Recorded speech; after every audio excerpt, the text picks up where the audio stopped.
하나님 말씀은 요한복음 4장 21절입니다. 요한복음 4장 21절.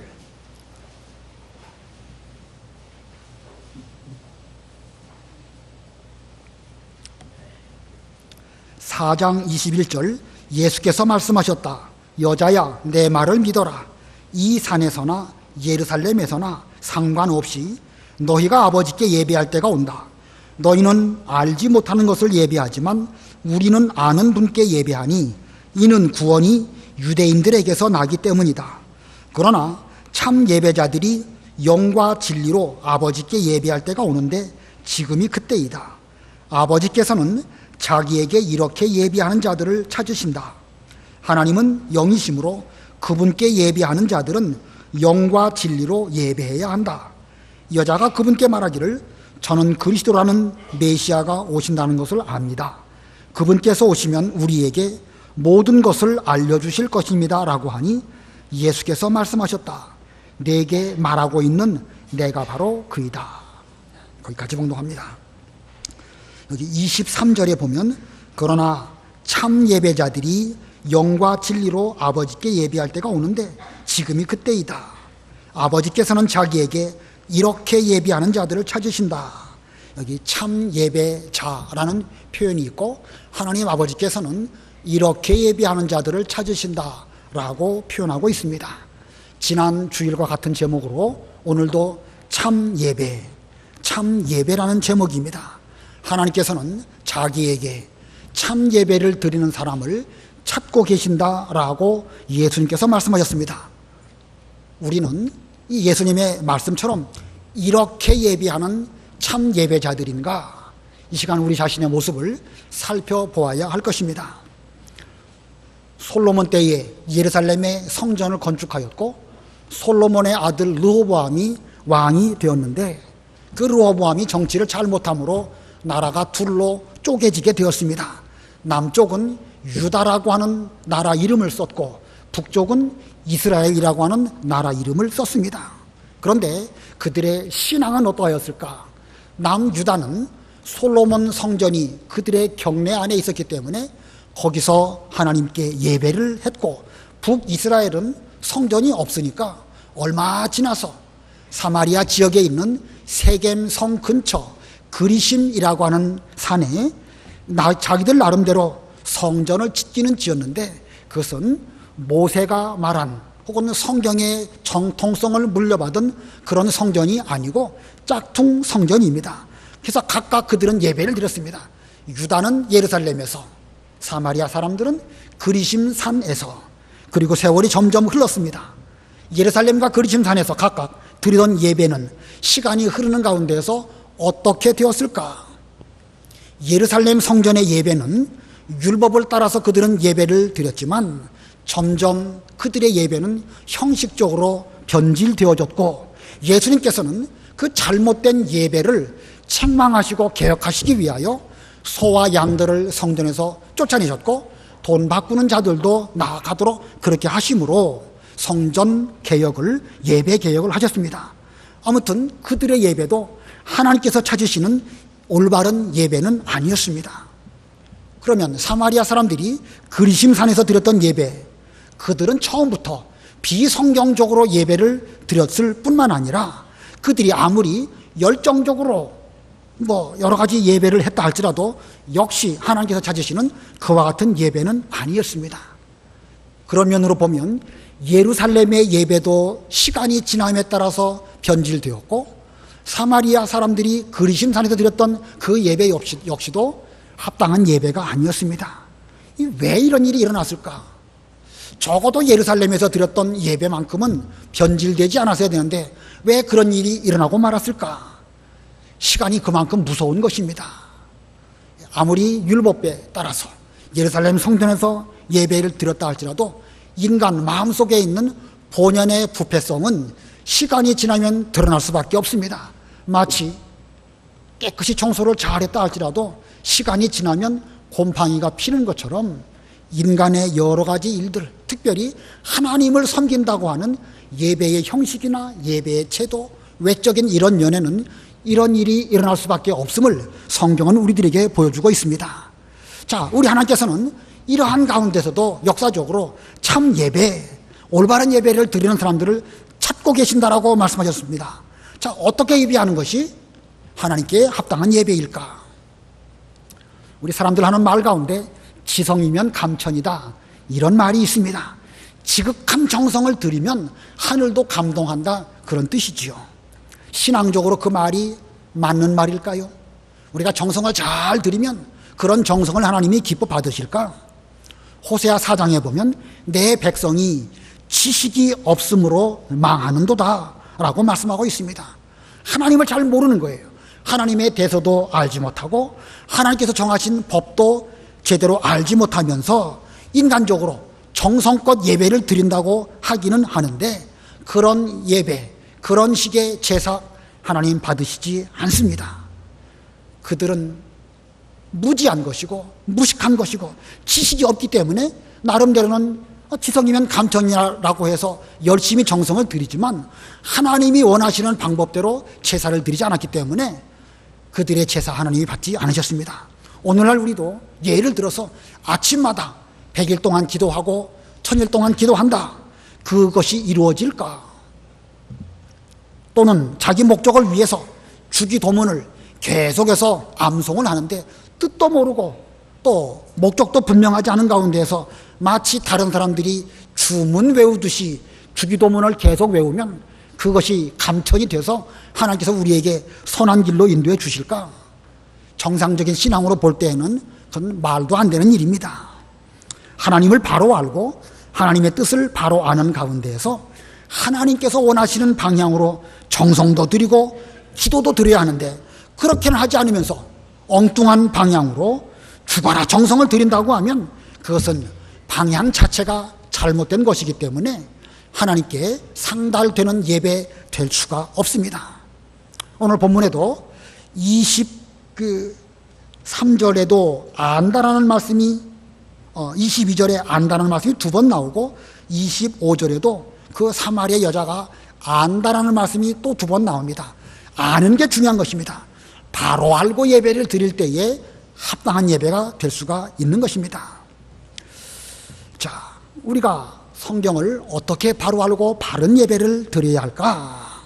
어떻게 드려야 합당한 예배가 될 수 있을까? 이 시간 3가지를 말씀을 빨리빨리 드리려고 합니다. 우리 예배자로서 바로 알아야 할 것 첫 번째는요, 예배의 대상은 하나님 아버지뿐이시라는 것입니다.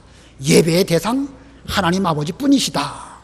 본문 21절로 23절 읽어보세요. 21절 예수께서 말씀하셨다. 여자야, 내 말을 믿어라. 이 산에서나 예루살렘에서나 상관없이 너희가 아버지께 예배할 때가 온다. 너희는 알지 못하는 것을 예배하지만 우리는 아는 분께 예배하니 이는 구원이 유대인들에게서 나기 때문이다. 그러나 참 예배자들이 영과 진리로 아버지께 예배할 때가 오는데. 예, 거기까지요. 여기 21절에 보면 너희가 아버지께 예배할 때가 온다. 또 22절에는 우리는 아는 분께, 여기 아는 분은 하나님 아버지를 의미하는 것입니다. 23절에도 영과 진리로 아버지께 예배할 때가 오는데, 지금 예수님의 말씀 가운데 예배의 대상으로는 하나님 아버지를 말씀하고 계십니다. 십계명의 제1계명을 보면, 십계명 제1계명 우리 화면 보고 다 같이 합독하겠습니다. 시작. 너는 나 외에 다른 신들을 내게 있게 말지니라. 자, 너는 나 외에 다른 신들을 내게 있게 말지니라. 예배의 대상은 오로지 하나님 아버지 한 분뿐이시니까 하나님을 제외하고 또 다른 것들을 만들어서 너희 가운데 있지 않도록 하여라, 이렇게 말씀하셨습니다. 자, 그런데 이 사마리아 사람들은 하나님께 예배한다고 하면서 하나님인 줄로 착각하는 가운데 엉뚱한 것들을 향하여 예배를 오랫동안 드렸습니다. 그래서 22절에 너희는 알지 못하는 것을 예배하지만, 이렇게 예수님께서 말씀하셨습니다.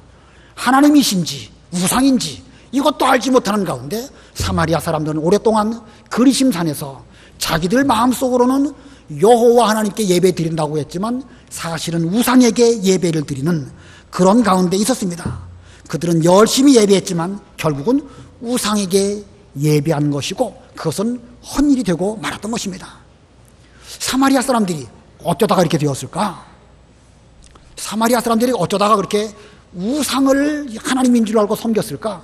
그들은 성경을 제대로 알지 못하고 성경을 제대로 배우지 못해서 그렇습니다. 구약 역사를 잘 연구한 학자들의 그 연구 결과에 의하면 남쪽 유다 백성들은 모세 오경을 하나님의 말씀으로 받았을 뿐만 아니라 시대마다 하나님이 보내주신 선지자들의 말씀을 잘 받아들였고 또 그 선지자들의 글을 성경으로 알고 거기에 맞춰서 신앙생활을 잘했습니다. 그러나 북이스라엘 백성들은 모세 오경은 하나님의 말씀인데 여러 선지자들을 하나님이 보내주셨을 때에 그 선지자들을 하나님의 선지자로 받아들이지도 않았을 뿐만 아니라 그 선지자들이 기록한 성경 말씀을 성경으로 받아들이지 않았습니다. 그러니 그들은 성경을 제대로 배우지 못했고 올바른 예배를 드릴 수가 없었던 것입니다. 자, 바로 안다는 것이 그만큼 중요한 것입니다. 하나님께서 시대마다 하나님의 종들을 세우셔서 우리에게 성경을 일깨워 주시고 바른 진리를 일깨워 주실 때에 우리는 그것을 잘 듣고 배워야 됩니다.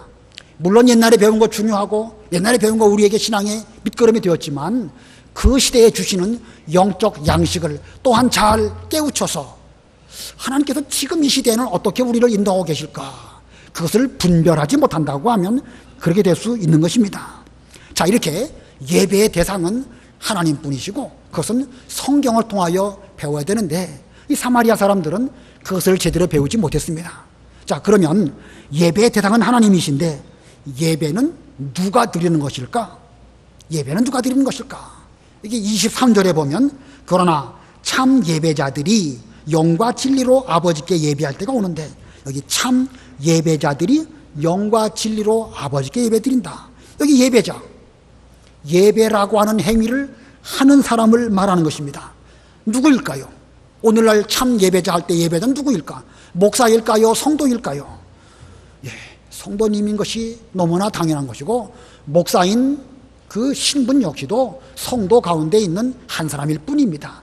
다만 목사는 예배를 인도하는 사람이지 목사라고 해서 예배를 받는 사람은 아닙니다. 실제로 이 시간에 예배를 드리는 자는 바로 우리 여러분 모두들입니다. 자, 그러므로 이 예배를 인도하는 이런 가운데 여러분들이 예배 드리시는 분들인데 목사의 예배 인도를 지켜보는 입장에서 이 시간 계시다고 하면 그분은 참 예배자라고 말할 수가 없습니다. 여러분은 지켜보시는 위치에 계신 것이 아니라 우리 자신이 예수님처럼 자신의 삶을 산 제사로 드리시고 자신의 생명을 거룩한 제물로 바치신 것처럼 우리도 그와 같이 삶 가운데서 예배를 드리고 예배 시간에 또한 예배를 드려야 합당한 것입니다. 자, 예배자는 우리 모두고 예배의 대상은 하나님이시고 목사는 누구라고요? 예배를 인도하는 인도자입니다.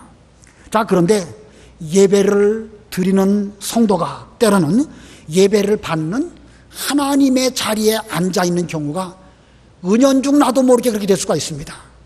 은연중 나도 모르게 그렇게 될 수 있어요. 오늘 예배를 드렸는데 목사님 설교가 참 좋다. 또 늘 좋을 수만은 없죠. 오늘은 좀 시원치 않다. 예, 우리도 모르는 사이에 은연중 자신이 예배를 드리는 사람이 아니라 받는 위치에서 좋았다 나빴다 이렇게 말한다고 하면 그 사람은 예배를 받으시는 하나님의 자리에 앉아있는 태도라고 할 수가 있습니다. 우리의 교만 가운데 최고의 교만은 예배자가 하나님의 자리에 앉아서 예배를 평가하는 것이 아닐까. 자, 이는 자기가 예배를 받는 것입니다. 우리 모두는 하나님께만 예배드리는 진정한 참 예배자들이 다 되어야 되겠습니다. 반드시 저도 여러분도 참 예배를 드리는 예배자들이 다 되시기를 바랍니다. 두 번째, 우리가 알아야 할 것, 예배자로서 알아야 할 것 두 번째, 예배의 방법입니다. 예배의 방법은 예수 그리스도를 통해서이다. 예배의 방법, 예수 그리스도를 통해서. 본문 22절을 보면 너희는 알지 못하는 것을 예배하지만 우리는 아는 분께 예배하니 이는 구원이 유대인들에게서 나기 때문이다. 자, 이는 구원이 유대인들에게서 나기 때문이다. 이게 무슨 뜻일까요? 유대인들이 사마리아 사람들보다 성경대로 예배를 드리니까 유대인들에게만 구원이 있다는 뜻입니까? 그 뜻은 아니죠. 예, 제사제도, 예배제도 자체에 구원이 있다는 말씀도 당연히 아닙니다. 이 뜻은 장차 그리스도가 오시는데 유대인 가운데에서 그리스도께서 오시고 그분을 통해서 예배를 드릴 때에 참된 구원에 이를 수 있다, 이런 뜻으로 이는 구원이 유대인들에게서 나기 때문이다 라고 말씀하신 것입니다. 다른 말로 말씀드리면 하나님께 바른 예배를 드리는 방법은 오직 그리스도를 통해서만 가능하고 거기에 구원이 있다, 이런 뜻입니다. 십계명의 제2계명을 보면 우리 화면에 십계명 제2계명 우리 다 같이 합독하겠습니다. 시작. 너를 위하여 새긴 우상을 만들지 말고 그것들에게 절하지 말며 그것들을 섬기지 말라. 예, 십계명 제2계명을 다 기록한 건 아닙니다. 여기 십계명의 제2계명은요, 예배의 방법에 관한 계명입니다. 하나님께서 눈에 보이지 않으신다고 해서 눈에 보이는 우상을 만들고 그것을 화려하게 만들고 웅장하게 만들고 묘한 웃음을 웃게 만들고 거기에 가가지고 뭔가 그 예배 행위를 하고 나면 큰 일을 한 것 같아가지고 오늘 내가 예배를 제대로 잘 드렸다, 이렇게 착각하게 만드는데 그렇게 하지 말라는 거예요. 우상을 통해서 하나님께 오는 것은 합당한 예배가 아니라는 것입니다.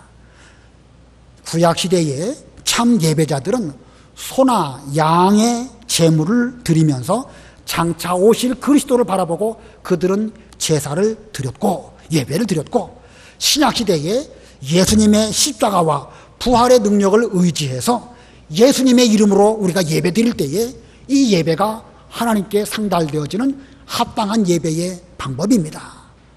구약시대에 소나 양 대신 예수님의 이름으로 기도하고 예수님의 능력을 의지해서 예배 드리는 거, 이거 보통 큰 은혜가 아닙니다.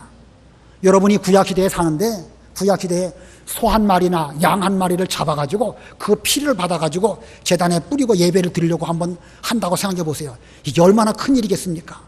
보통 힘든 일이 아니겠죠? 근데 예수님께서 그 일을 대신하셔서 자신의 피를 하늘 성소에 뿌리심으로 우리는 예수님의 이름을 가지고 하나님께 나아가게 되었습니다. 쉽긴 쉽지만 이게 그렇게 가벼운 것인가요? 예수님의 이름을 가지고 하나님께 제사 드리러 가는 거, 예배 드리러 가는 거, 이게 그렇게 쉬운 일은 아니죠. 정말로 어렵고 힘든 일을 우리 주님께서 오셔서 완성하셨고 우리는 주님을 의지해서 그 예배 드리게 된 것입니다. 그러므로 우리도 예배 때마다 예수님 의지해서 하나님 앞에 기쁨으로 나아가 예수님의 이름으로 예배를 드리고 기도드리는 그런 우리가 되어줘야 이게 합당한 예배 방법입니다. 소극적으로는 우상 가지고 예배 드리지 말고 예수님을 통하여 예배 드려라. 예배의 방법, 예수님을 통해서입니다. 그 다음에 세 번째, 예배자가 알아야 할 세 번째, 이 예배의 자세에 대해서 말씀하고 계십니다. 예배의 자세는 성령을 통하여 신령과 진정으로 드릴 것입니다. 성령을 통하여 드리는데 신령과 진정으로 드려라. 우리 예수님께서 지금 예배에 관한 말씀을 하고 계십니다. 예배의 대상은 하나님 아버지시고 예배의 방법은 예수 그리스도를 통해서 예배를 드려야 됩니다. 그런데 그것만으로, 그거 알고 그거 다 잘했다고 해서 그것만으로 우리의 예배가 참 예배가 될 수는 없습니다. 그 다음으로는 이 예배자라고 하면 성령을 통해서 신령과 진정으로 예배를 드리는 그런 예배가 될 때에 참 예배가 될 수 있음을 말씀하셨습니다. 본문 23절 24절 읽어보시기 바랍니다. 23절. 그러나 참 예배자들이 영과 진리로 아버지께 예배할 때가 오는데 지금이 그때이다. 아버지께서는 자기에게 이렇게 예배하는 자들을 찾으신다. 하나님은 영이심으로 그분께 예배하는 자들은 영과 진리로 예배해야 한다. 예, 우리 바른 성경에는 영과 진리로, 하나님은 영이시기 때문에, 신령한 영적 존재이시기 때문에 예배하는 자는 영과 진리로 예배하라. 개역 성경에는 신령과 진정으로, 신령과 진정이라는 단어가 더 익숙하지요. 예, 신령과 진정, 이것이 예배 드리는 자의 자세입니다. 태도입니다.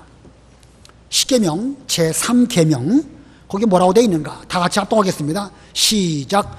너는 너의 하나님 여호와의 이름을 망령되이 일컫지 말라. 너의 하나님 여호와의 이름을 부를 때에 망령되이 일컫지 말라. 그냥 의미도 없이 중얼중얼 어떤 일 만나면 아이고 아버지 아이고 아버지 이런 식으로 말하는 거, 물론 믿음이 좋아가지고 어려운 때에 하나님 찾는 것은 좋은 뜻입니다. 그런데 그냥 입에 발린 말로 아이고 아버지 소리 하는 거, 그거 잘못하면은요 망령되이 일컫는 것입니다.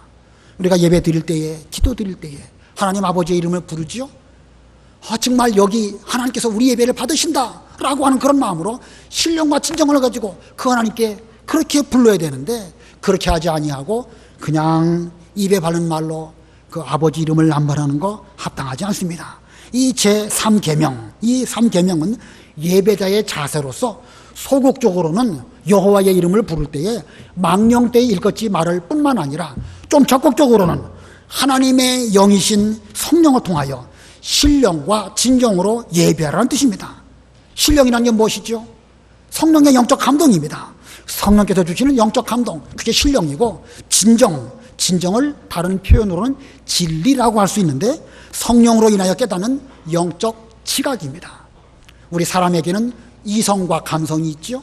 마찬가지로 영적인 존재인 중생한 영혼에게는 신령도 있고 진정이 있습니다. 아는 것도 있고 느끼는 것도 있습니다.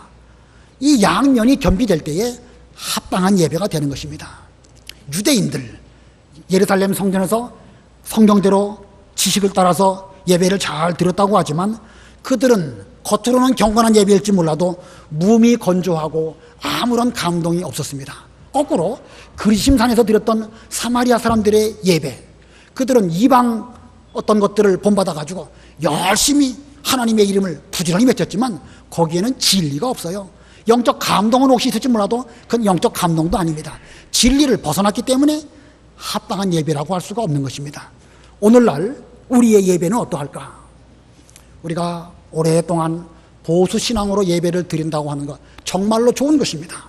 그런데 극단적으로 치우쳐가지고 몸이 건조하고 성경대로 드린다고 하긴 하는데 아무런 영적 감동이 없다. 그거 유대인들의 제사와 다를 바가 없습니다.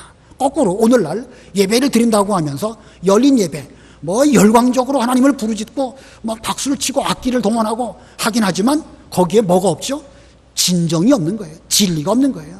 그러니까 이게 시간이 지나가면 예배는 이렇게 변질되게 될 수밖에 없습니다. 잘 믿는다고 하는 사람들은 몸이 건조하게, 또 이상하게 나가는 사람들은 열린 예배와 같이 인간의 감흥을 따라서 그렇게 하는 것이, 그게 인간의 그 부패성의 결과인 것입니다. 그러므로 오늘날도 우리는 참 예배가 무엇인지 정신을 차리고 예수님의 교훈을 잘 받아서 우리는 올바른 예배를 드려야 합니다. 예배의 대상 누구시라고요? 하나님 아버지. 예배의 방법 누구를 통해서? 예수 그리스도를 통해서.